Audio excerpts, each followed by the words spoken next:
Assalamualaikum warahmatullahi wabarakatuh. A'udzu billahi as-sami'il 'alim minasyaitonir rajim. Bismillahirrahmanirrahim. Alhamdulillahi rabbil alamin. Wassalatu wassalamu ala ahabbin nasi ilayna sayyidil awwalin wal akhirin Sayyidina Muhammadin al-mab'uth rahmatan lil alamin wa ala alihi wa sahbihi wa man tabi'ahum bi ihsanin ila yaumiddin. Allahumma bika asbahna wa bika amsayna wa bika nahya wa bika namut wa alayka natawakkalu wa ilayka nusyur. Asbahna wa asbahal mulku lillah walhamdulillahi rabbil alamin. Allahumma inna nas'aluka khaira hadzal yawm fathahu wa nasrahu wa nurahu wa barakatahu wa hudahu. Allahumma inna nas'aluka khaira hadzal yawm wa khaira ma fihi wa khaira ma qablahu wa khaira ma ba'dahu.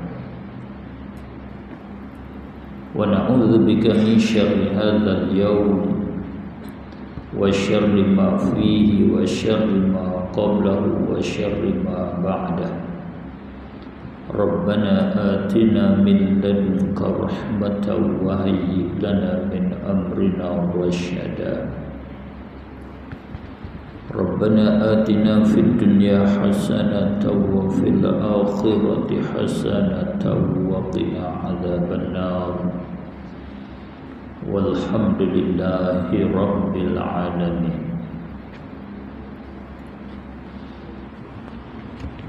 Puji dan syukur setinggi-tingginya kepada Allah Subhanahu wa taala, oleh kerana Allah Subhanahu wa taala sahaja yang memberi anugerah nikmat-nikmat, perkara-perkara yang kita mengambil manfaat, perkara-perkara yang kita menikmati dengan dia. Khususnya Allah Subhanahu wa taala memilihkan kita menjadikan hamba-Nya yang beriman. Dan alhamdulillah hamdan katsiran thayyiban mubarakan fi. Allah memilihkan kita menjadi umat Nabi Muhammad sallallahu alaihi wa alihi wasallam. Ini adalah satu daripada nikmat Allah Subhanahu wa taala yang paling besar, paling tinggi nilainya kepada kita. Alhamdulillah. Kita maklum bahwasanya Nabi kita sallallahu alaihi wa alihi wasallam, sebagaimana Allah mensifatkan dia di dalam Al-Quran, dia menyusahkan dia apa yang menyusahkan kita. Dia kasih sayang kepada orang-orang yang beriman. Dia lobo, tomok supaya orang beriman terlepas daripada neraka Allah Subhanahu wa taala. Alhamdulillah. Bukan kita maklum bahwasanya Rasulullah sallallahu alaihi wasallam pada hari kiamat Rasulullah kata diletak untuk para nabi-nabi beberapa mimbar daripada nur supaya para nabi duduk di atasnya. Maknanya ada tempat khusus sebagai tempat VIP, tetamu utama para nabi, para anbiya, rasul-rasul Allah. Ada tempat, ada kursi khusus. Semua nabi-nabi mengambil tempatnya. Nabi kata tinggal lagi malaikat mimbar dia tidak duduk di atasnya, dia berdiri itu. Sebab apa? Rasulullah kata aku bimbang, aku takut bahwasanya aku dihantar kepada syurga, tinggal umat aku di belakang aku. Itu sifat Rasulullah sallallahu alaihi wasallam. Dia bimbang nak tinggal kita, nak pergi dulu. Semacam kita kata kita ambil pakej ke haji lah. Syarikat ambil pakej tu menanti ikut grup yang kedua. Aku nak pergi dulu. Nabi tak buat macam tu. Dia bimbang takut dia pergi ke syurga, umat dia duduk di belakang dia macam mana nak berlaku pun tak tahu.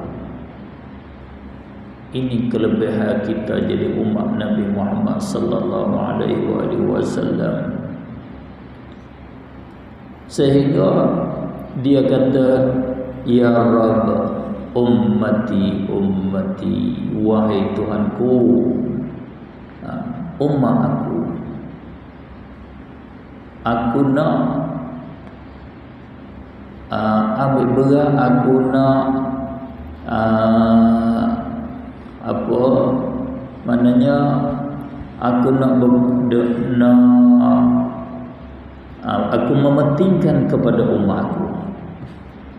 Allah Subhanahu wa taala berfirman, kata, wahai Muhammad, apa yang engkau kehendak supaya aku buat kepada umat engkau? Nabi menjawab, wahai Tuhanku, segerakanlah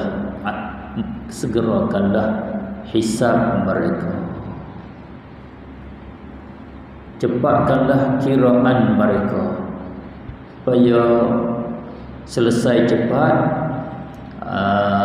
Aku masih berada di sini maknanya.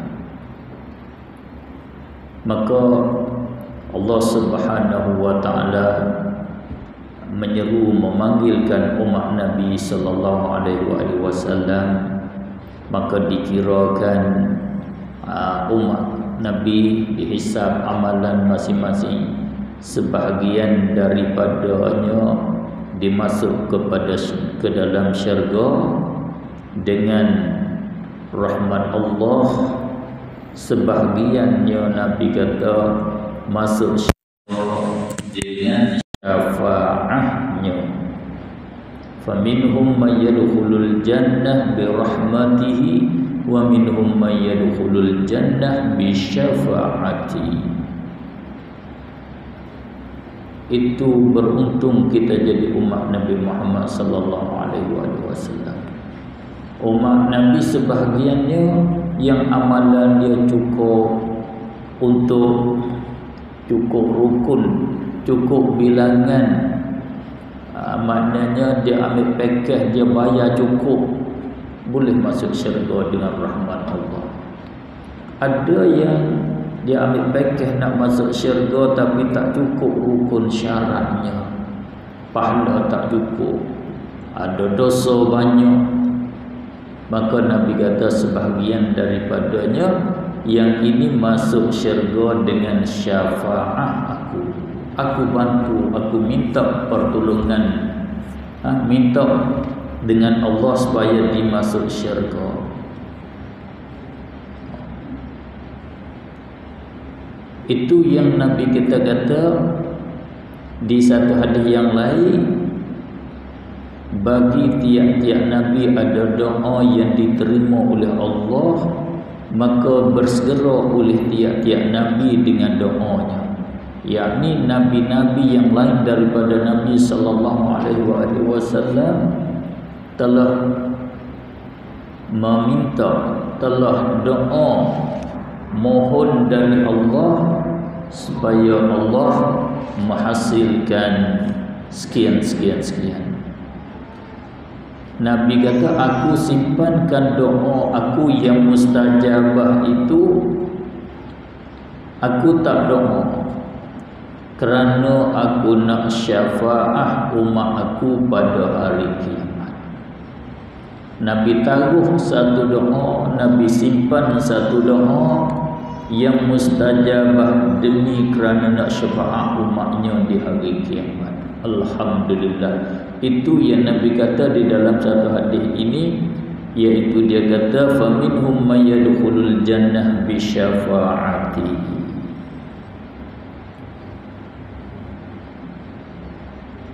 Begitulah Nabi kita sentiasa dia bantu minta dengan Allah lepas, sehingga ada sebahagian daripada umat dibawa ke neraka. Maka Nabi SAW minta supaya Allah melepaskan dia. Mudah-mudahan kita dengan Allah menjadikan umat Nabi Muhammad SAW paling rendahnya, kita tak boleh masuk syurga dengan amalan kita, atau dengan kata lain dengan rahmat Allah, kita boleh masuk syurga dengan syafaat Nabi kita Muhammad sallallahu alaihi wasallam. Alhamdulillah. Di pagi yang barakah yang mulia ini, kita disediakan untuk berkongsi maklumat berkait dengan akidah, dengan tasawuf. Kata mudahnya begitulah.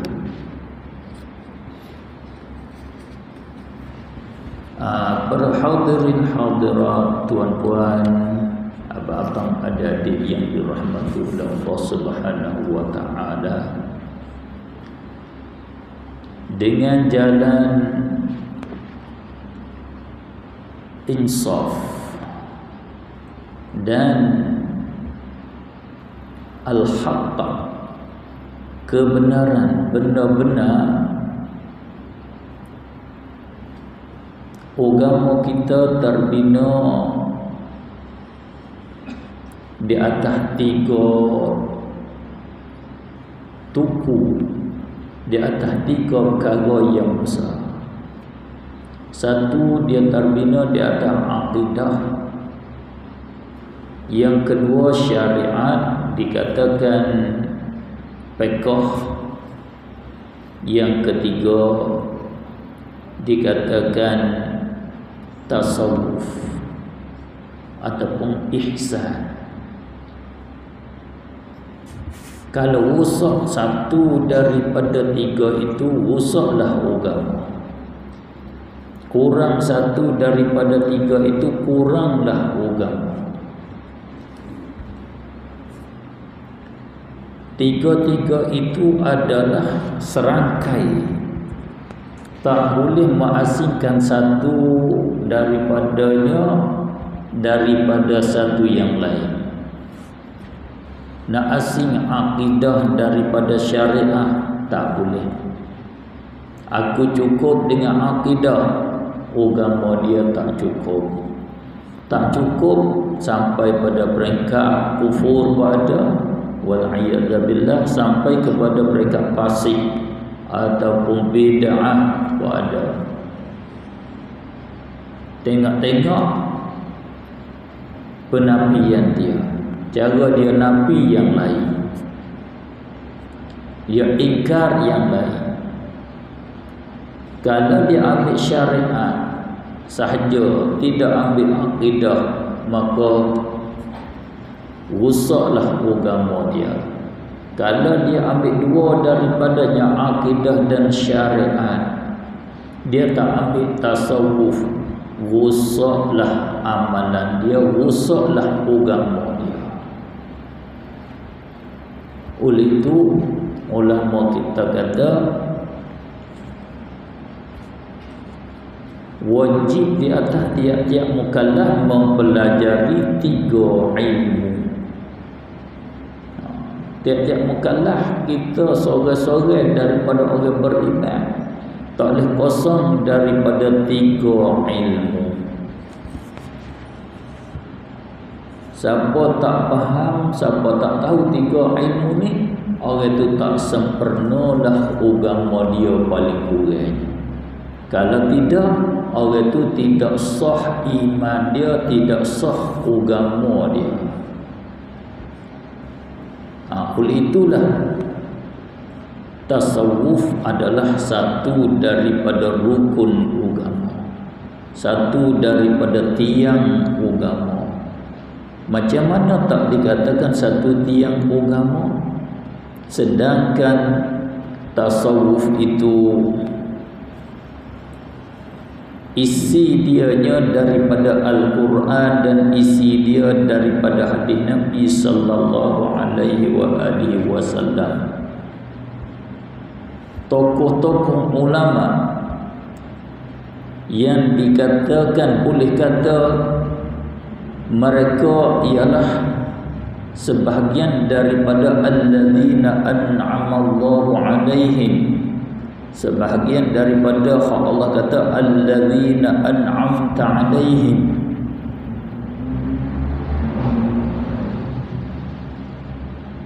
Harian kita membaca ihdinas siratal mustaqim siratal ladzina an'amta alaihim. Jalan yang betul ialah jalan bagi mereka-mereka yang Allah telah hidayah, telah kurnia nikmat kepada mereka. Orang yang dapat taufik dan hidayah daripada Allah, minan nabiyyin was-siddiqin wasyuhada'i was-salihin, orang-orang yang saleh. Maka tokoh-tokoh orang saleh seperti kita kata Imam Abu Hanifah, Imam Syafi'i radhiyallahu ta'ala anhu, Imam Malik, Imam Ahmad, Imam Junaid Al-Baghdadi, Imam As-Sari As-Saqati, Imam An-Nawawi, tokoh-tokoh ulama yang besar boleh dikatakan, Imam Nawawi boleh dikatakan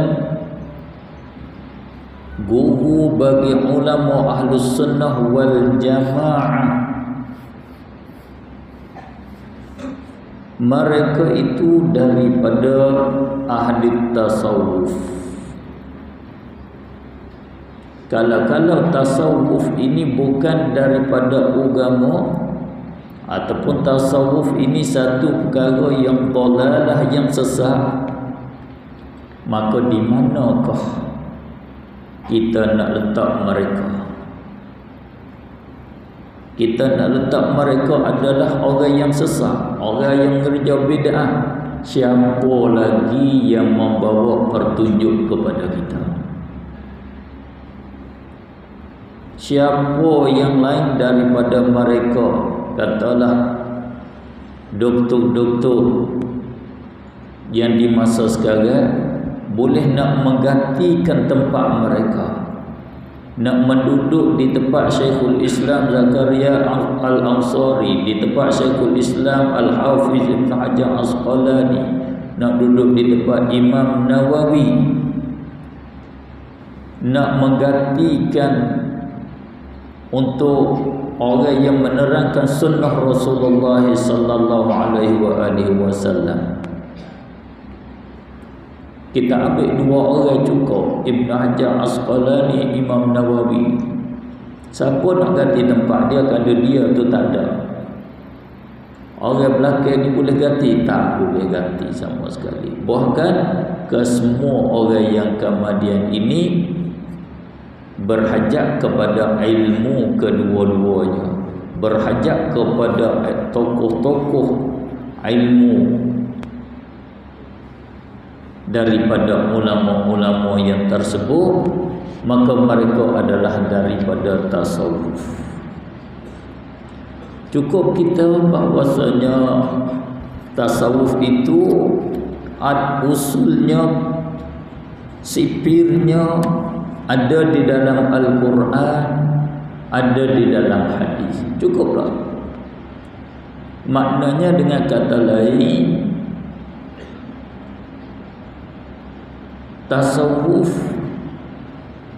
adalah sabit dalilnya, sabit hakikatnya dengan kitab Allah dan dengan sunnah Rasulullah sallallahu alaihi wasallam.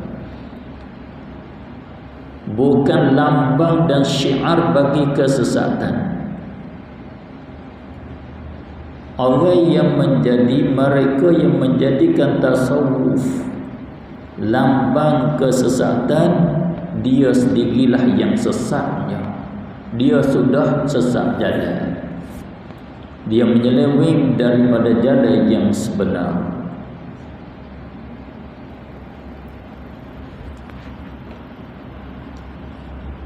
Tasawuf dengan akidah, dia tidak berasingan.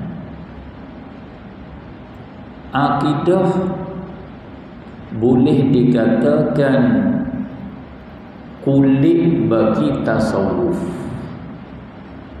Tasawuf itu adalah itipati bagi akidah.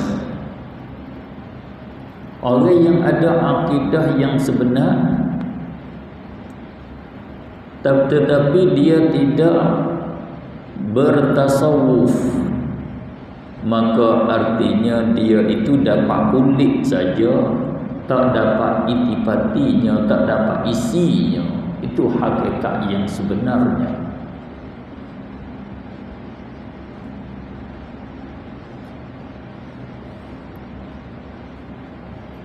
Adakah tasawuf ini dia bercanggah dengan syariat, bercanggah dengan ilmu zahir, ilmu Quran, ilmu hadis? Jawabnya sama sekali tasawuf dia tidak bercanggah. Kalau bercanggah dengan Al-Quran, dengan sunnah Rasulullah, itulah tasawuf yang palsu. Tokoh-tokoh ulama tasawuf sendiri menegaskan bahwasanya tasawuf tidak boleh bercanggah dengan Al-Quran dan dengan sunnah Rasulullah sallallahu alaihi wasallam. Tasawuf yang menyampaikan seorang kepada karamat, tetapi karamat dia itu menyebab bagi dia mencarikan syariat, mencarikan kehormatan syariat, mencarikan halal haram yang diterang oleh Allah dan Rasul, maka itu tasawuf yang palsu, karamat yang palsu. Itu patut kita faham. Apakah tasawuf? Pertamanya kita kena tasawuf.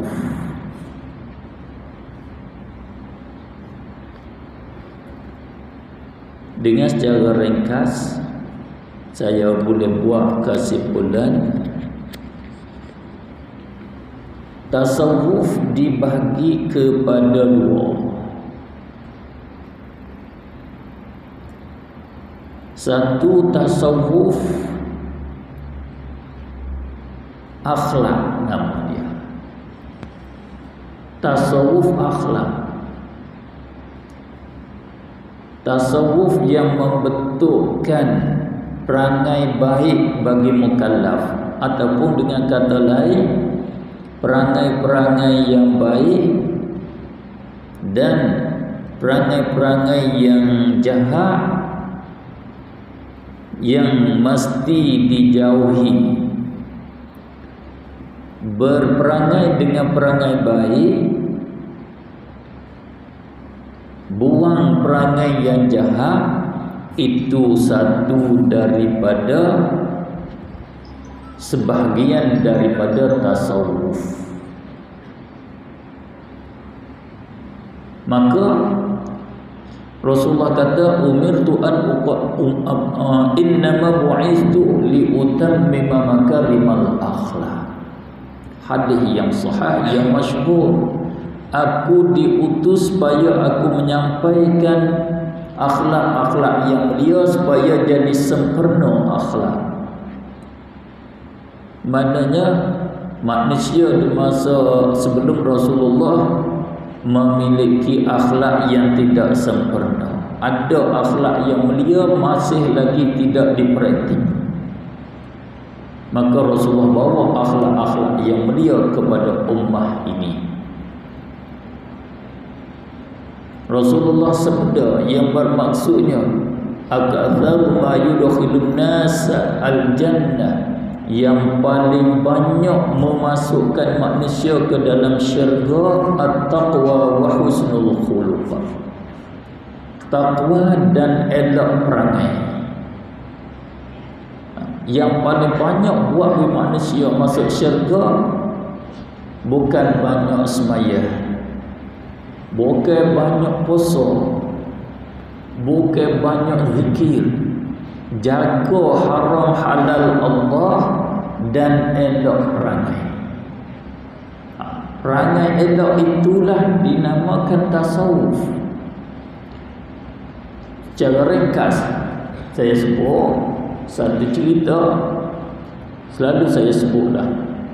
Saya ambil modal untuk jadi tazkirah saya lah. Ambil satu contoh. Satu ketika Rasulullah duduk berhimpun dengan sahabat dia bagi tazkirah lebih kurang beginilah. Rasulullah kata, yatlu'u alaikumul ana rajulun min ahlil jannah. Nak muncul, nak datang ke atas kamu seorang lelaki daripada ahli syurga sekarang. Al-ana sekarang. Ni sekarang lah ni ada ahli syurga nak masuk di atas kamu seorang. Rasulullah kata, masuklah seorang yang tua, bawa selipar di tangan. Selipar dia bagi sundal dia pergi di tangan, tak pakai di kaki. Maknanya orang biasa, bukan orang maju, bukan orang pakai yang kemah, tak lah, orang biasa masuk, duduk di majlis Rasulullah.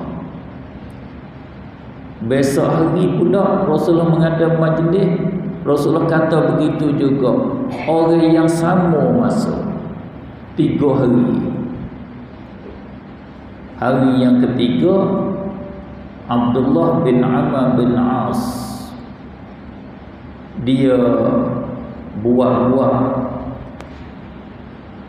jumpa dengan seorang lelaki yang masuk tu. Dia jumpa, dia kata, saya bersumpah dengan Allah, saya tak boleh duduk di rumah saya, tak mau duduk di rumah saya 3 hari. Saya nak minta di dalam masa 3 hari ini nak pergi duduk di rumah engkau lah.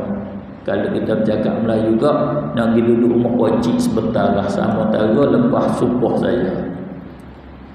Yang ni bila di dalam kaedah agama, bila kata wallahi aku tak mau balik ke rumahku, wallahi aku tak mau duduk dalam rumah aku 3 hari, kita tak boleh duduk. Kalau kita masuk balik ke rumah kita, nama dia kita kena sumpah, nama dia hanal, kena sumpah di dalam kitab Melayu. Ataupun dengan kata mudah kita faham, kita berlawan dengan sumpah kita. Kita bersumpah macam lain, kita buat lawan dengan dia tu kena bayar kifarat sumpah, kena bayar denda kita lawan sumpah.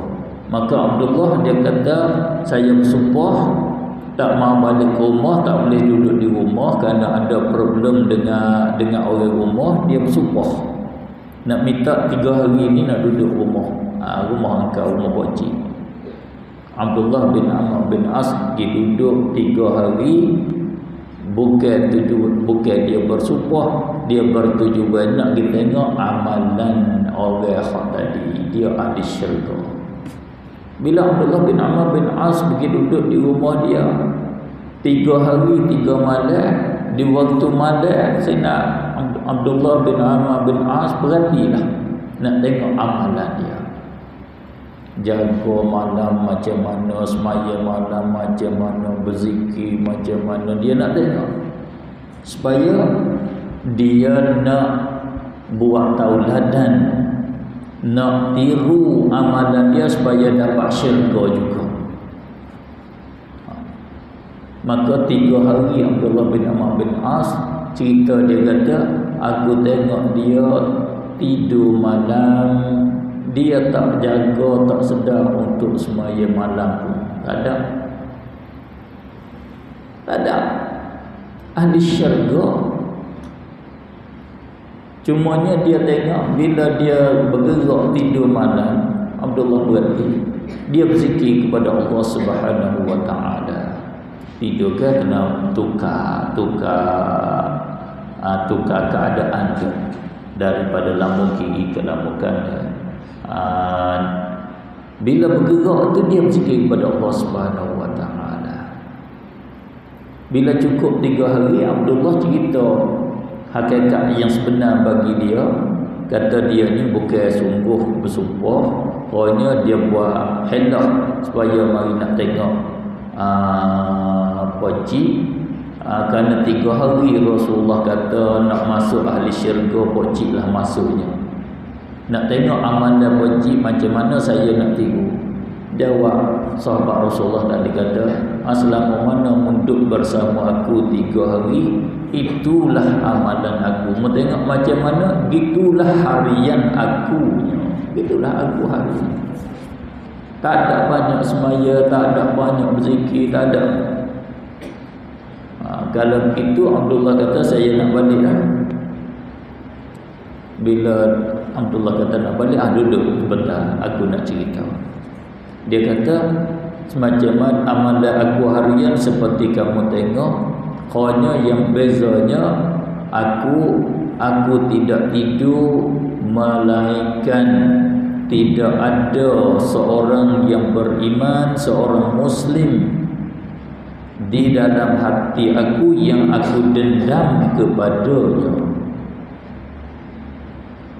Itu aku tidur, tidak ada seorang muslim yang aku dendam kepadanya, yang aku sentiasa taruh marah kepadanya, tak ada. Kata Abdullah bin Amr bin As, inilah yang menyebabkan bagi yang Rasulullah kata engkau jadi daripada ahli syurga. Itu maksudnya. Maknanya akhlak. Boleh masuk syurga dengan akhlak, perangai yang baik. Di antara akhlak yang memasukkan kita ke dalam syurga, perangai yang baik, iaitu kita jadi pemaaf. Kita tak ada taruh dendam sedikit pun kepada orang yang beriman. Itulah yang Allah kata di dalam Al-Quran, وَسَارِعُوا إِلَى مَغْفِرَةٍ مِّن رَّبِّكُمْ وَجَنَّةٍ عَرْضُهَا السَّمَاوَاتُ وَالْأَرْضُ أُعِدَّتْ لِلْمُتَّقِينَ.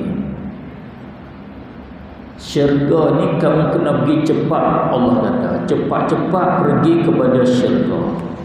Syurga ni Allah sedia bagi orang muttaqi. Macam mana orang muttaqin, hak ahli syurga? Alladzina yunfiquna fis sarra'i wad dharra'i wal kadhimina al ghaidha wal 'afina 'anil nas. Orang yang Allah sedia syurga kepada dia, orang yunfiquna fis sarra'i wad dharra'i, orang-orang yang belanja harta dia ketika dia mewah, ketika dia serenok, dan ketika dia di dalam keadaan duka cita, di dalam keadaan susah. Dia belanja bukan kerana dia serenok, dia belanja kerana Allah Subhanahu wa ta'ala. Masa dia serenok, masa dia kaya, dia belanja. Masa dia mewah, dia belanja. Dan juga masa dia di dalam kepicikan pun dia belanja fi sabilillah. Wal kaziminal ghaiz, orang-orang yang menahankan kemurkaannya yang sangat. Dia boleh break diri dia masa dia sangat-sangat murka. Persen markah dia naik tinggi 90%, 95%. Kira-kiranya kalau berit biasa tak lekat dah. Kalau berit biasa tak lekat, kalau berit kancil biasa juga terbalik, hancur, exciting lah. Tapi dia berit dia berit ABS, berit dia berit kereta Mercedes. Tinggi markah pun dia beri lekat, tak accident dengan sebab markah dia. Itu al-kazimin al-ghaiz wal 'afina 'anil nas, dan mereka-mereka yang memaafkan daripada manusia, si pemaaf. Itulah kata akhlak yang baik. Yang tak ada orang yang beriman, tak ada seorang manusia di dalam hati dia yang dia taruh markah. Dia simpan markah taruh, itulah nama dia, bahasa Melayu panggil dendam, taruh dendam. Syahna nama dia. Itu satu daripada tasawuf.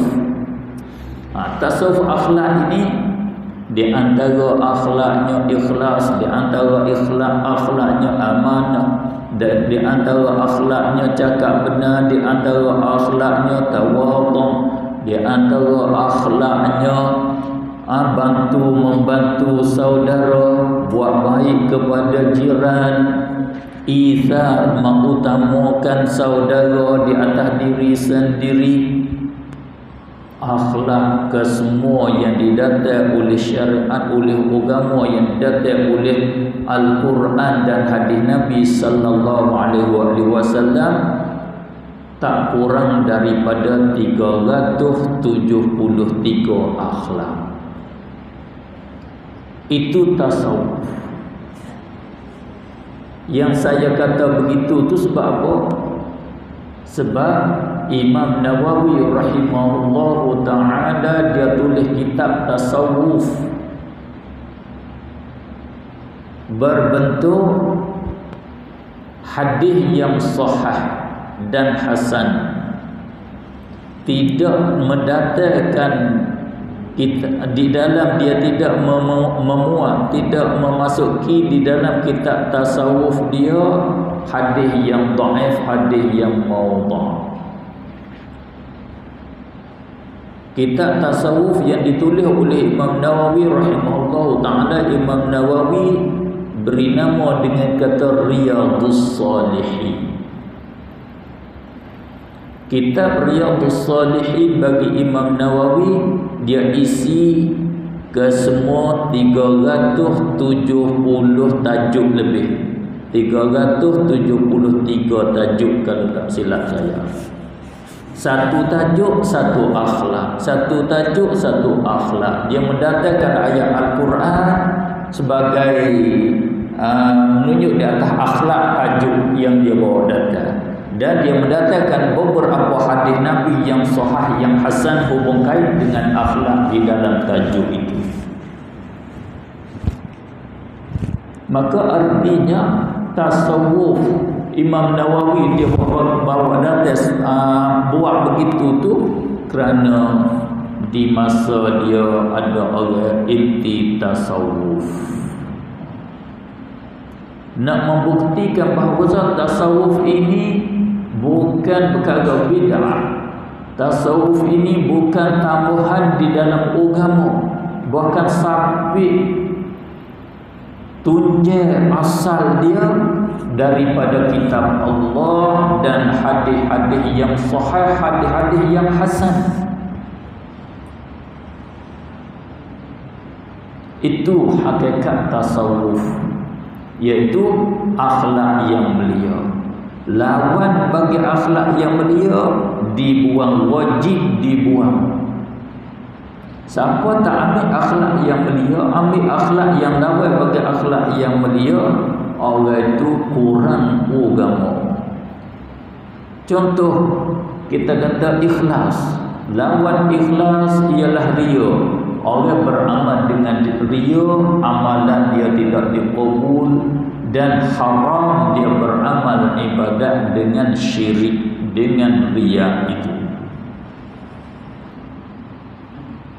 Amanah, orang yang tidak amanah berdosa haram.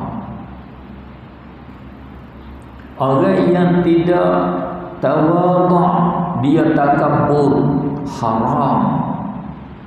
La yadkhulul jannata man kana fi qalbihi mithqalu khardalin min kibr.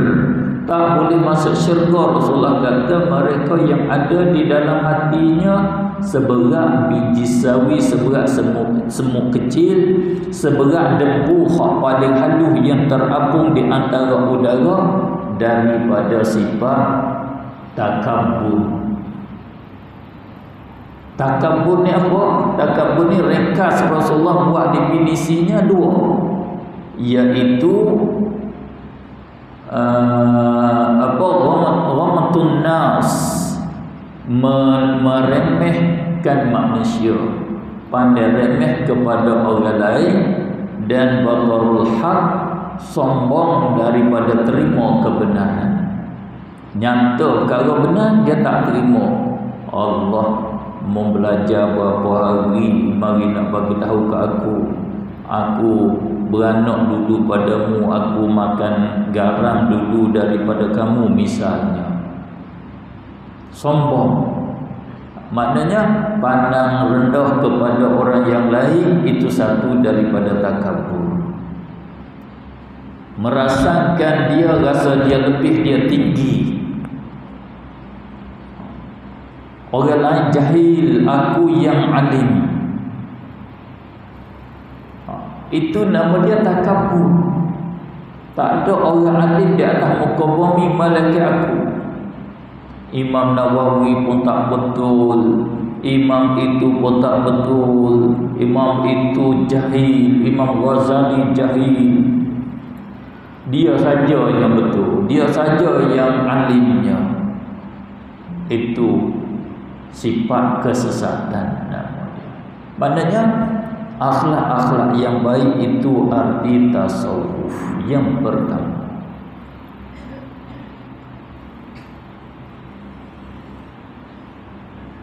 Yang kedua, tasawuf dengan arti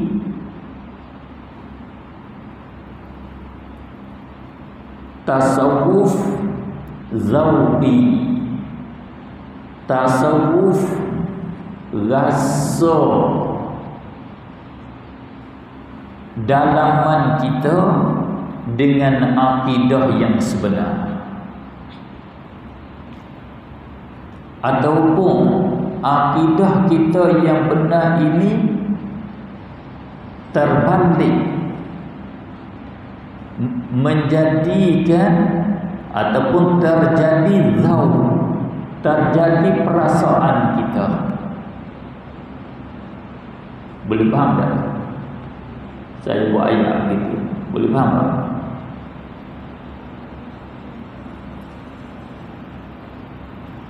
Semacam asalnya tua ni poh, tua tak, tua nyo, tua kelapa. Orang petani panggil nyo. Kita sini pun boleh jadilah Terengganu ni saudara saja dengan petani, lebih kurang je, sebab negeri jiran je kita ni. Orang petani hijrah mari ke sini berapa, tengok kita sini ada kampung penari juga. Di Terengganu ada penari, orang penari hijrah sini. Dan orang Terengganu ni saya selalu sebut mesti sepatutnya kena banyak-banyak berterima kasih kepada orang petani. Sebab apa? Sebab orang Terengganu ni bekalan dianya, satu pada bekalannya orang petani membekalkan dia. Boleh jadi sampai ke hari ini, iaitu garam. Garam ni orang Terengganu tak ada benda garam. Sawah, benang, garam ada sini. Kat mana? Tak ada. Kalau dia makan garam, ambil kat mana? Kat supermarket. Belum ada supermarket, dia ambil kat mana? Dia ambil kat petani. Tahun 80-an, 70-an tu masih lagi perahu besar daripada Terengganu masuk ambil garam kat petani lagi. Ya tak, akhir umur saya ni, saya lahir tahun 1965. Masa kawan saya dia duduk tepi pantai, jalan lalu perahu. Yang umur lebih kurang dengan saya, dia kata dia masa umur dia kecil, umur belasan, masih perahu dari Terengganu, perahu besar, masuk ke Kuala Tani untuk ambil garam bawa balik kepada Terengganu. Garam petani lah. Okay. Sekarang je tak tahu ambil kat mana. Dan ni sebab berperniagaan terjadi luar. Sebab tu masakan orang Terengganu dengan petani tu tak jauh sangat rasa, sebab pakai garam tular. Kalau pergi kepada KL, ya garam lagi. Sebab tu masakan KL tak sama. Sedap hak petani dengan hak Terengganu lagi. Sebab garam tu dia mesedapkan makanan kita. Memang garam tani sedap, lebih sedap kalau masuk buat masakan, lebih sedap daripada garam yang lain. Sebab garam tani diberi nama, digelar, boleh title, boleh gelar dia nama garam manis. Nama dia garam manis kerana rasa dia masih manis. Dia masuk dalam makanan tu macam masuk ajinomoto bersama. Jadi tasawuf zauqi nama dia. Apa tasawuf zauqi? Akidah kita ni sebagai kulit, sebagai kita belajar, buat pegangan yang betul, tahu yang betul. Kita beriktikad bahawasanya tidak ada yang memberi bekas, tidak ada yang memberi kesan melainkan Allah Subhanahu wa taala. Tidak ada yang menghidup malaikat Allah, tidak ada yang memati malaikat Allah, tidak ada yang menurun hujan malaikat Allah, tidak ada yang memberi kemarau malaikat Allah, tidak ada yang membakar malaikat Allah, tidak ada yang memberi kaya malaikat Allah. Dinamakan Allah Al-Mughni, yang memberi kekayaan. Tidak ada yang memberi mudarat malaikat Allah, Allah dinama dengan Ad-Dar. Tidak ada yang memberi manfaat malaikat Allah, dinamakan Allah dengan An-Nafi'. Kesemuanya Allah. Ulama tasawuf, ulama akidah buat satu akidah, la tataharraku dzarrah illa biizni, illa biiradati. Tidak bergerak oleh satu zarrah. Ini akidah. Hak ni kita belajar, wajib i'tikad, wajib percaya di dalam hati. Tidak bergerak oleh satu zarrah. Apa zarrah? Apa zarrah? Iaitu perkara satu jirim yang paling kecil sekali. Satu daripada zarrah, iaitu debu hak paling halus yang ada di antara udara, ataupun debu paling halus dia ada di atas hamparan kita. Debu hak paling halus dia lekat di baju kita, di tangan kita, yang kita tak nampak dengan mata kasar. Itu zarrah namanya. Kalau tidak ada ilmu sains, boleh jadi dipanggil, dia panggil atom. Dia panggil atom. Dia panggil bom atom. Dia susun, ambil daripada ilmu zarrah ni lah, buat jadi atomnya. Bukan ada trik ni, susunnya daripada zarrah jadi ada trik. Pancaran air yang terlebih api, api yang kecil, paling kecil sekali, tahap paling halus sekali, tak boleh dibelah bahagi. Itu nama zarrah. Susun daripada api kecil ni, dia akan tah dengan cara bersambung jadi lampu cerah. Dia tak putus, jadi tak putus. Kalau dia putus, jadi cerah gelap. Ada cahaya, tak ada cahaya, ada cahaya, tak ada cahaya. Bila zarrah ni berhubung, jadi lampu tu ada cahaya supaya kita dapat menikmati dengan dia. Itu zarrah. Tak bergerak. Api elektrik yang halus-halus mari sampai kepada lampu, tak bergerak. Debu daripada timur ke barat, daripada utara kepada selatan, melainkan dengan kehendak Allah Subhanahu wa taala, dan dengan izin Allah, dan dengan kekuasaan Allah, dengan kata lain dengan menggerakkan dia oleh Allah Subhanahu wa taala. Tidak diam satu zarrah, melainkan dengan Allah lah yang mendiamkan dia. Itu akidah yang betul, akidah Ahlus Sunnah wal Jamaah. Bukan perkara bergerak ni dia bergerak dengan automatik, bukan bergerak dengan semula jadi dia. Bukan. Ada yang menggerak di sana, ada yang menggerakkan dia. Itu nama dia akidah. Dia panggil akidah dengan secara ilmu, akidah ilmiah dengan secara kaedah ilmu, sifir ilmu yang didatang oleh Al-Quran dan hadis Nabi sallallahu alaihi wasallam.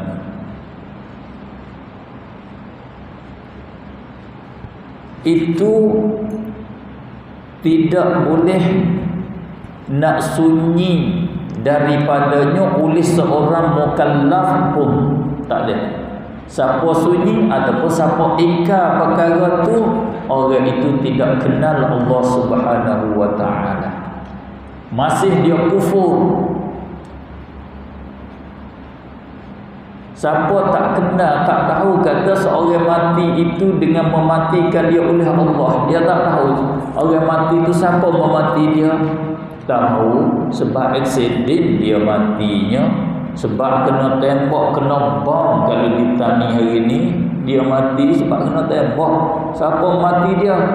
Tak tahu sebab kena tembak tu lah. Sebab habis oksigen dalam diri dia, putus orang darah ke apa, tak ada oksigen oksigen juga, matilah dia. Orang itu kufur, kafir. Kalau dia balik umur 15, ada masa sempat dia nak belajar daripada 15 tu, kita kata umur 15 3 bulan dia meninggal dunia. Dia tak faham tajuk memati menghidup tu siapa dia mati di dalam kekufuran. Wal-'iyadzu billah. Sebab tu Imam Ghazali rahimahullah ta'ala di dalam kitab Ihya Ulumuddin dia suruh bagi akidah yang benar ini kepada masa kanak-kanak belum lagi balik. Masa kanak-kanak mumayyiz, kanak-kanak mulai faham cakapan tu, kita kena ajar dah akidah yang benar ni. Supaya dia terdidik, dia besar, sampai balik dia tu dia di dalam keadaan berakidah dengan akidah yang sebenar. Dia kenal Allah Subhanahu wa taala. Dan juga supaya dia tu tak boleh dimain-mainkan oleh syaitan, dimain-mainkan oleh penyesat-penyesat agama dengan akidah dia. Bila akidah tertanam daripada masa kecil, itu nama dia akidah ilmiah. Bila akidah ni berubah, proses dia jadi berubah, jadi perasaan dalaman. Dia tak tengok perkara bergerak, malaikat dia ingat kepada Allah, dia nampak Allah. Dia tak tengok perkara yang diam, malaikat dia nampak Allah. Dia tak tengok satu daripada makhluk, malaikat dia nampak Allah ada di dalamnya, nampak Allah di sisinya, di tepinya. Itu nama tasawuf dzauqi namanya. Itu jadi isi hak kita belajar tasawuf.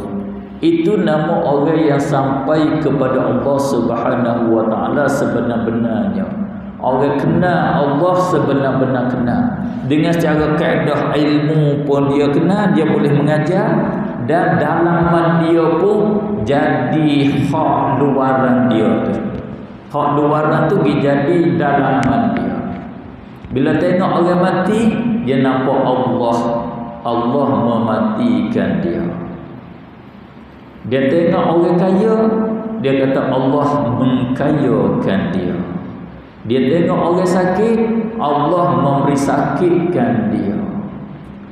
Itu kata Allah ada di dalam tiap-tiap suatu bagi ahli tasawuf. Allah ada dalam tu. Itu nama dia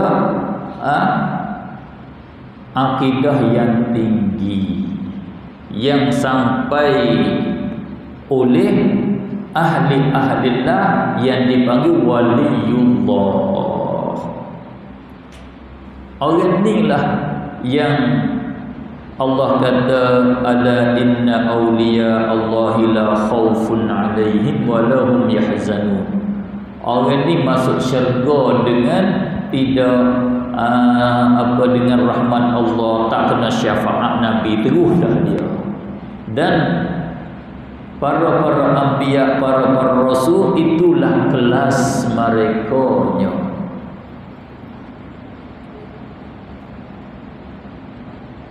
Mereka kena Allah Subhanahu wa ta'ala dengan zauq mereka, dengan perasaan dalaman mereka. Maka di manakah yang jadi sesaknya, di mana yang jadi menyelewengnya, kat mana? Tak ada. Karena itulah ajaran yang disampaikan oleh Rasulullah sallallahu alaihi wa alihi wasallam. Itulah hubungan tasawuf dengan aqidah. Bukan tasawuf itu ialah ziarah kubur dan mendoa di kubur. Berdoa di kubur itu hakikat tasawuf. Ziarah kubur, banyak ziarah kubur itu hakikat tasawuf. Pakai kain, pakai pakaian yang bertapung, itu hakikat tasawuf. Bukan. Itu amalan sebahagian daripada ahli tasawuf. Orang-orang ahli tasawuf, satu daripada tasawuf, dia himpun akhlak dengan syariat, dan dia himpun akhlak dia dengan zauq dia. Maka bila dah dia akhlak yang tinggi, dia tak dapat tidak, dia kena tunai syariat sebenar-benar tunainya. Kita oleh kerana kita tak boleh nak tunai syariat dengan cara sempurna, kerana akhlak kita rendah, kerana tasawuf kita rendah, tak ada tasawuf.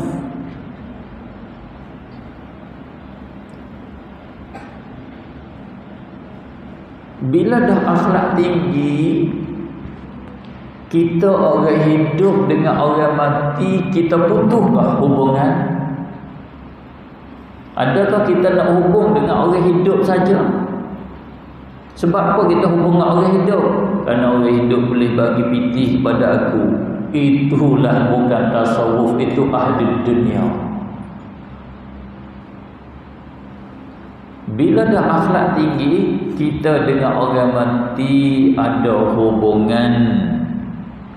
Ada hubungan. Serta syariat suruh kita ziarah kubur. Rasulullah suruh, kuntu nahitukum an ziaratil kubur fazuruha. Aku dulu larang kamu ziarah kubur, sekarang hendaklah kamu ziarah kubur. Orang ahli tasawuf, dia nak praktik sunnah Rasulullah sallallahu alaihi wasallam. Ziarah kubur demi apa? Demi untuk menzahidkan daripada dunia, untuk nak tak kasih pada dunia, nak tinggal dunia, dan untuk mengingati akhirat. Itu di antara hikmah ziarah kubur yang disuruh oleh Rasulullah. Dan bukan hikmah ziarah kubur setakat itu saja, hanya begitu saja. Rasulullah sallallahu alaihi wasallam dia tidak bercakap dengan bentuk hasar. Rasulullah bercakap bukan bercakap dengan bentuk tarhad.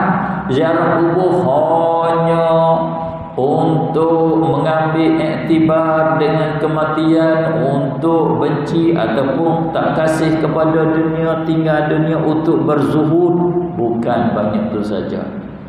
Hanya pada ziarah kubur Rasulullah kata fa innaha tuzahidud dunya wa tudzakkirul akhirah. Dia menzahidkan, menjadikan seorang penziarah itu zahid, zuhud daripada dunia, dan ziarah kubur itu mengingatkan si penziarah itu kepada akhirat. Rasulullah sallallahu alaihi wasallam sendiri buat contoh tentang ziarah kubur, menghadiahkan pahala bacaan zikir dan Al-Quran kepada ahli kubur yang diziarahi. Rasulullah satu ketika dia menanamkan mayat, sesudah tanam mayat dia duduk di kubur dengan para sahabat bertasbih, bertahlil, sabit di dalam hadis yang sahih. Itu yang saya kata, bukan khusus ziarah kubur kodam untuk mengingati akhirat, menzahirkan dunia. Bahkan hubungan kita orang hidup dengan orang mati, kita boleh menghadiahkan zikir-zikir dan bacaan Al-Quran kepada ahli kubur. Sabit dengan sanad yang sahih daripada Ibnu Umar radhiyallahu taala anhu, dia dengar pada Rasulullah, dia berpesan kepada sahabat-sahabat dia, para tabi'in, bila aku mati kamu sudah tanam aku, kamu bacalah awal surah Baqarah Alif Lam Mim sampai pada wa ulaika humul muflihun di kepala kubur aku, dan kamu bacalah akhir surah Baqarah sebagai hadiah kepada aku, maknanya. Itulah amalan orang ahli saud, dia pergi kepada kubur. Orang yang buat kata ziarah kubur ahli saud ni itu tanda kata sesat, kerana doa kat kubur. Doa minta dengan ahli kubur. Memang ahli tasawuf, bila dia pergi ke kubur, di antara kubur yang dia ziarahi bukan kubur orang yang biasa, kubur wali-waliullah yang dia pergi. Bila dia pergi kepada kubur waliullah, dia doa kat kubur, minta satu-satu perkara dari Allah supaya Allah menghasilkan perkara itu, minta hajat supaya Allah menghasilkan hajat. Kerana doa di sisi kubur ahlillah waliullah Allah kabulkan. Contohnya para sahabat, di antara sahabat Rasulullah, dia pergi ke kubur Rasulullah, dia berdoa di kubur Rasulullah, di sisi kubur. Bahkan setengah sahabat minta dengan Rasulullah sallallahu alaihi wasallam, suruh Rasulullah minta dengan Allah Subhanahu wa taala supaya hasil hajat yang dikehendaki. Bukan amalan ziarah kubur, berdoa kat kubur bertentangan, bercanggah dengan syariat, bercanggah dengan akidah dada. Akidah kita, Allah sahaja yang memberi bekas, yang lain tidak memberi kesan, tak memberi bekas, tak ada kuasa pun. Bila minta dengan yang lain daripada Allah, bukan minta di atas dasar ketuhanan, minta di atas dasar minta tolong, minta bantu. Minta tolong ada dua, itu akidah. Orang yang capkan tasawuf bid'ah, dia tak faham hakikat akidah, tak faham hakikat tasawuf, tak faham realiti perkara, buat-buat saja. Wal-'iyadzu billah. Oleh itulah ilmu itu sangat-sangat penting. Ilmu lah, tuan-tuan, usaha supaya kita mantap di dalam ilmu. Khususnya bagi saya, salah satu daripada perkara yang penting di dalam agama, kita belajar definisi sesuatu dengan secara tepat. Itu yang penting. Takrif sesuatu dengan secara tepat, pengertian bagi sesuatu dengan secara tepat pada syarak. Apa arti tauhid pada syarak? Apa arti syirik pada syarak? hujung pada syarak terpenting. Apa arti bid'ah pada syarak? Apa arti sunnah pada syarak? Apa arti ibadat pada syarak? Apa arti minta tolong yang mensyirikkan? Faham definisi dengan secara betul. Faham pengertian satu-satu dengan secara betul. Bila nak faham dengan secara betul, iaitu kena faham dengan kaedah syarak, kaedah agama, dengan kaedah Al-Quran, dengan sifat Quran, sifat hadis. Itulah yang betul. Maka bila nak tahu dengan sifat Quran hadis, itulah kita orang awam tak kuasa. Kena kembali kepada ulama Al-Quran, ulama hadis. Ulama kita buat definisi syirik macam mana, definisi ibadat macam mana, tengok kaedah Quran hadis. Itulah yang pentingnya. Maka saya boleh buat kesimpulan tajuk ini, misalnya kata minta tolong. Minta tolong dibahagi kepada dua. Bila tengok kepada Al-Quran, tengok kepada hadis, ulama kita buat kesimpulan. Minta tolong dengan secara sebagai wasilah, sebagai tangga. Bukan minta tolong dengan jalan ketuhanan. Seperti sahabat pergi jumpa dengan Rasulullah, minta Rasulullah minta hujan. Hujan tak ada, kemarau, unta tidak bersuara, budak kanak-kanak tak menangis, dah habis ila suara habirah, kemarau besar. Mintalah hujan Rasulullah. Minta tolong dengan jalan adat, dengan jalan buat tangga. Bukan Rasulullah itu jadi Tuhan, bukan Rasulullah itu boleh menurun hujan. Itu tidak syirik. Bila sahabat kata begitu, Rasulullah angkat tangan. Angkat tangan minta hujan. Minta dengan Allah, minta dari Allah. Itu nama ibadat.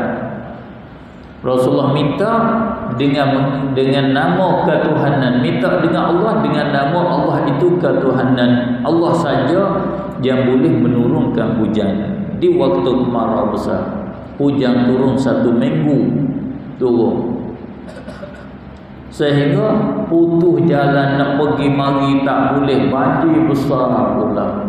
Jumpa dengan Rasulullah pula, Rasulullah bila tergelam putus jalan, mintalah beradu hujan. Rasulullah doa pula minta henti hujan, hujan beradu pula.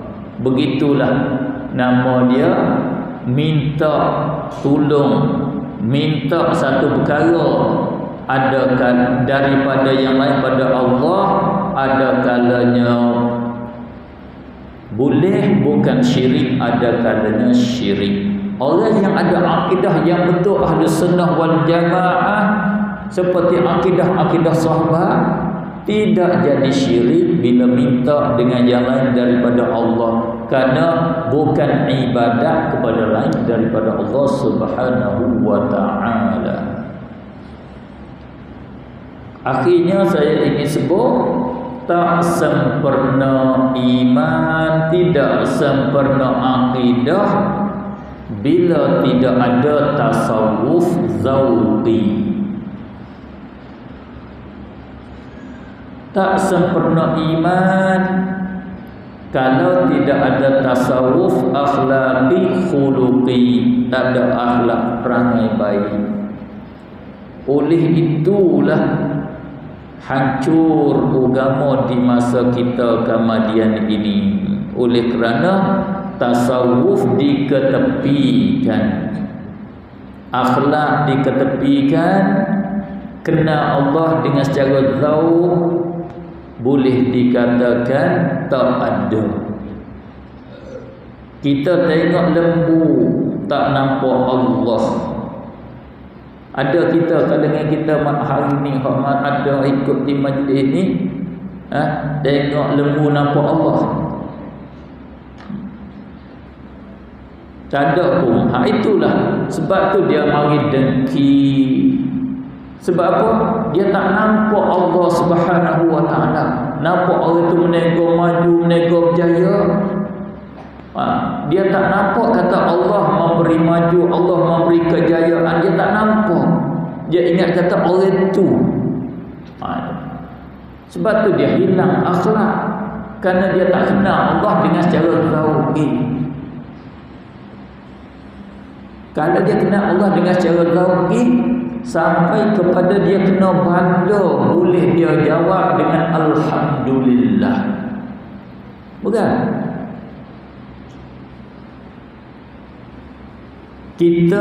Saya ambil masa sikit, boleh 3 minit 5 minit lagi. Minta faham. Saya buat soalan untuk kita faham tajuk. Satu soalan, saya buat soalan, hari ini hari apa? Hari apa hari ini? Hari Sabtu. Betul ke hari Sabtu? Betul. Sebab kemarin hari Jumaat ada. Ya. Tapi hari ini bukan hari Sabtu, bukan. Hari apa? Hari ini hari berbekal. Hari ini hari menanam. Bukan hari Sabtu hari ini. Kalau jawab hari Sabtu, tak ada buah, tak ada. Sebab tahu hari Sabtu tu dah jadi orang biasa. Kalau tanya, kalau kata hari ni hari apa, jawab hari Sabtu, itulah jadi hak ramanya. Cuba kita tanya, malaikat kita tanya Amerika, hari ni hari apa, dia baru hari Jumaat. Sebab kita dengan dia beza satu hari kan, 12 jam. Itu ahli dunia dia pilih hari untuk dia nak pergi kerja, untuk dia nak cari pitih. Orang ahlillah, orang kenal Allah, hari ni bukan hari Sabtu, bukan hari Ahad. Hari ni hari aku kena berbekal untuk nak berjumpa dengan Allah Subhanahu wa taala. Hari ni hari percubaan Allah. Tu jawabnya. Hari ni hari fitnah. Hari Allah cuba kita, Allah periksa kita, Allah exam kita. Faham tak? Kena kenal begitu. Allah yang exam kita, dia periksa kita macam mana? Dia periksa kita dengan kebaikan, dia periksa kita dengan menipukan bala. Periksa Allah dia tak soal berapa bilangan rakyat Malaysia, Perdana Menteri Malaysia yang keempat nama apa, dia tak soal macam tu Allah. Di atas dunia dia tak soal macam tu.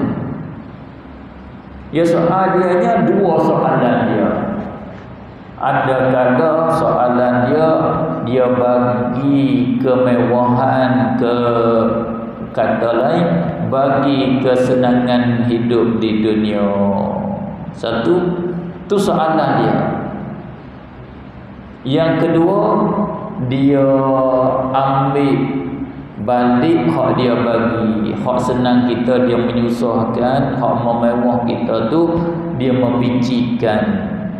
Dengan kata lain dia membalakan, buat mati anak, mati isteri, mati ibu, mati bapa, ambil harta. Maka soalan dua ni kita nak jawab macam mana? Kalau dia bagi kemewahan kepada kita, kita nak jawab macam mana soalan dia? Cuba jawab ni. Cuba jawab sekarang.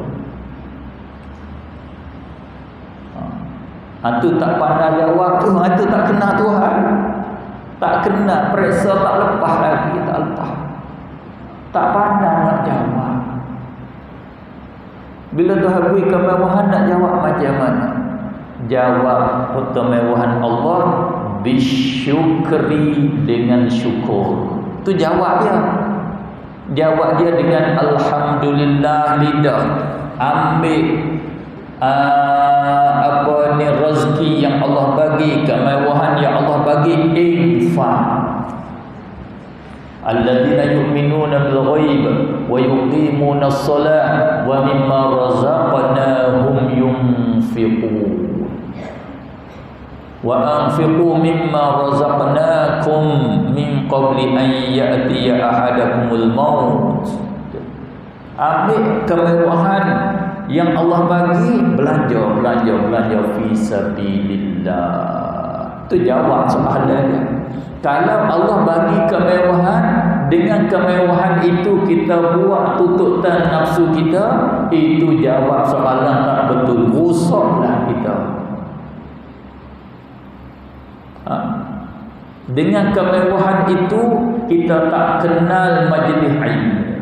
Dengan kemewahan itu kita tak kenal masjid Allah. Itu nama dia periksa tak lepas.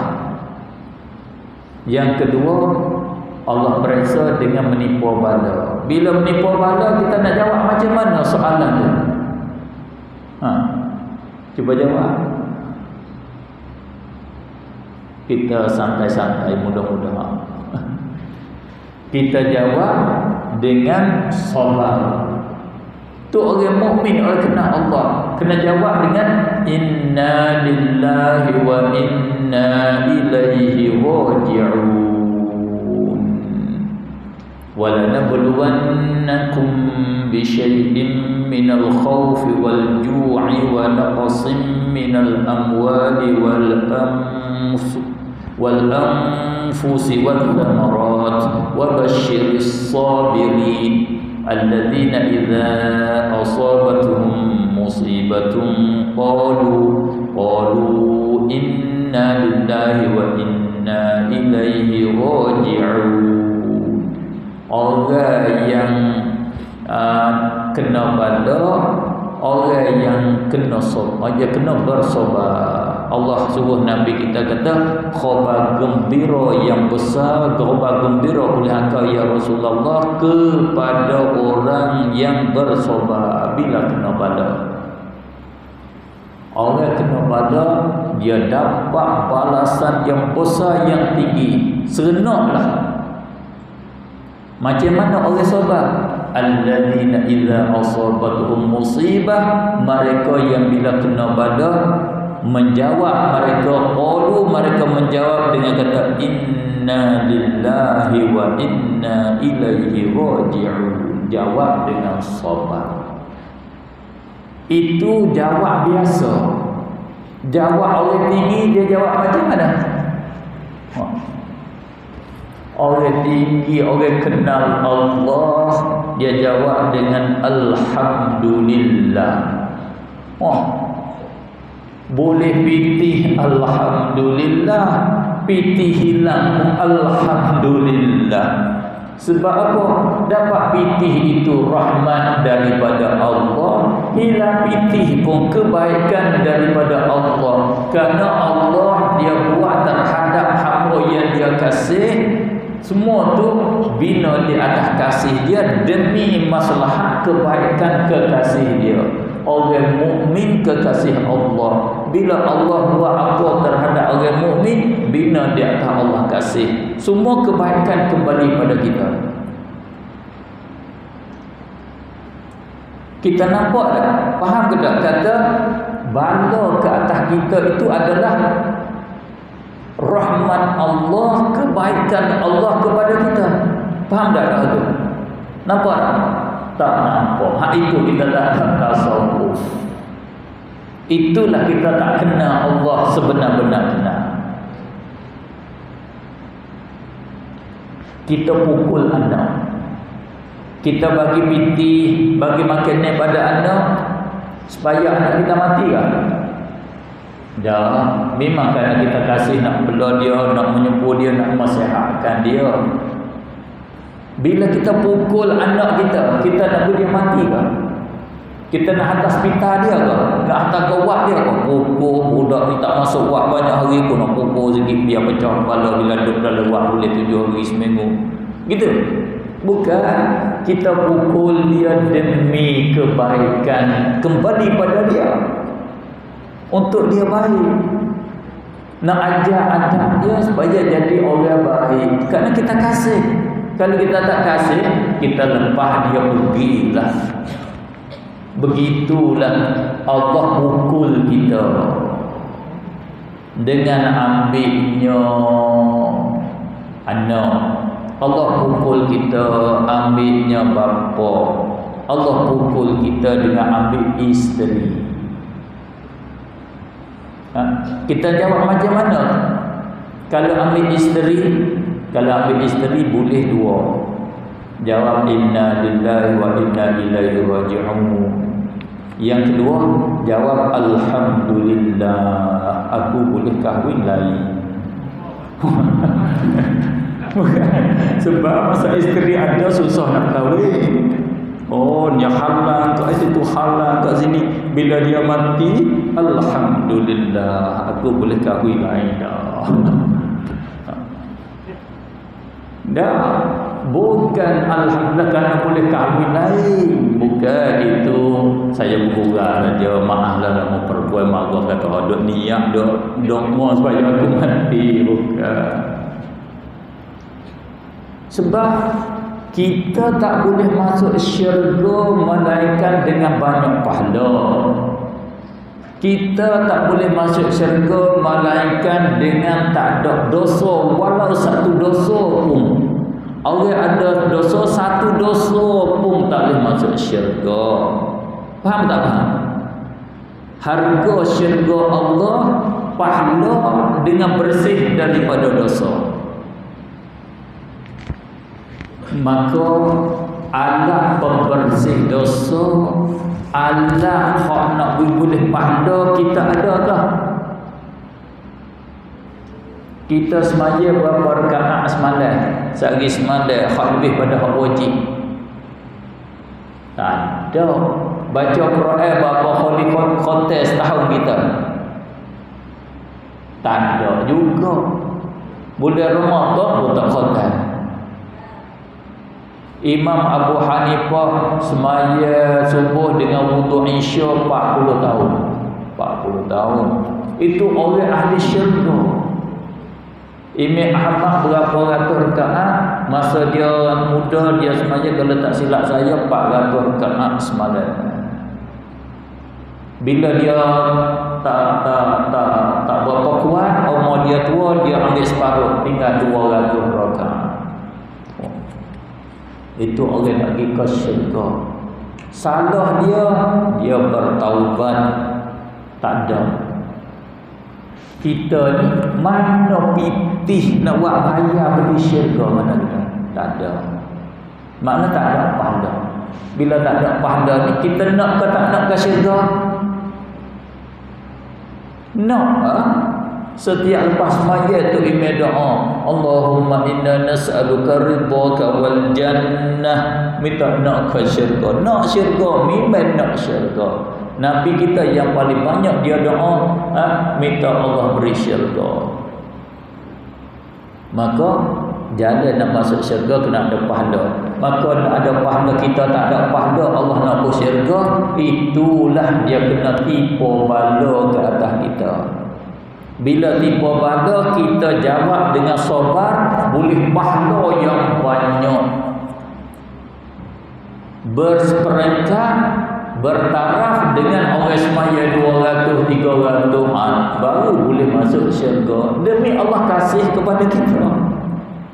Dengan kita kena bala, kita sabar, Allah ampun dosa kita. Allah ampun dosa. Itu kata Allah kasih. Nampak tak nampak? Itu sabit di dalam syariat nama dia. Sebab itulah kata tasawuf yang bahasa dalaman, kenal Allah dengan secara dalaman, itulah hakikat tasawuf yang sebenar. Pakai pakaian yang tak kemat, itu satu daripada sifat ahlillah, sifat waliullah sabit di dalam hadis Rasulullah sallallahu alaihi wasallam. Sayyidina Aisyah radhiyallahu taala anha, dia tapung kain hak cari, pakai kain tapung, tak buang. Kalau buang itu bukan ahli tasawuf, membazirkan harta. Hak boleh guna kita buang, bazir harta.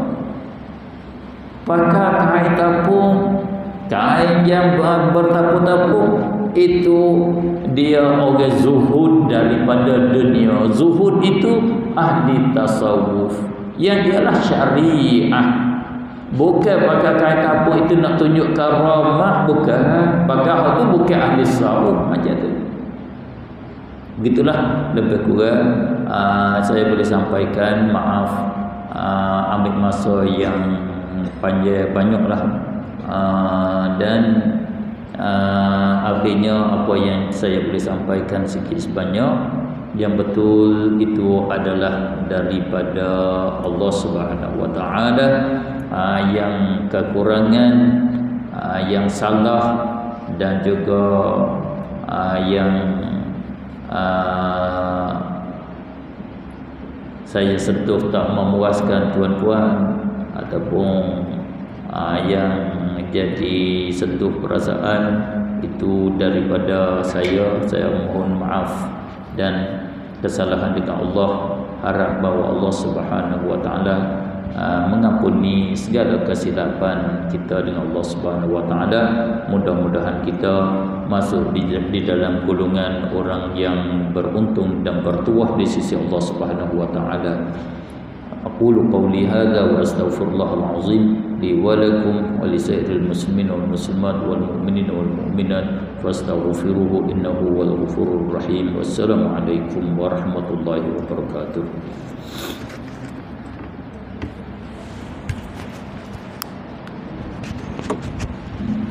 Waalaikumsalam warahmatullahi wabarakatuh. Alhamdulillah, terima kasih kepada Tuan ini di atas punya Tuhan yang beliau sampaikan tadi. Dan ini ada sedikit penyampaian nanti. Ini majlis yang bersilakan Muhammad Datuk Sawan Syubair Rahimahullah, dan juga ada wakil pulang ini oleh Ketua Ustaz Muhammad dan pengarah saksi masyarakat Pulang akan menyampaikan sedikit cerita kepada Fadil Mampu Tiga Dari Ahmad Al-Qani atau lebih dan sebagai Bapak Islam.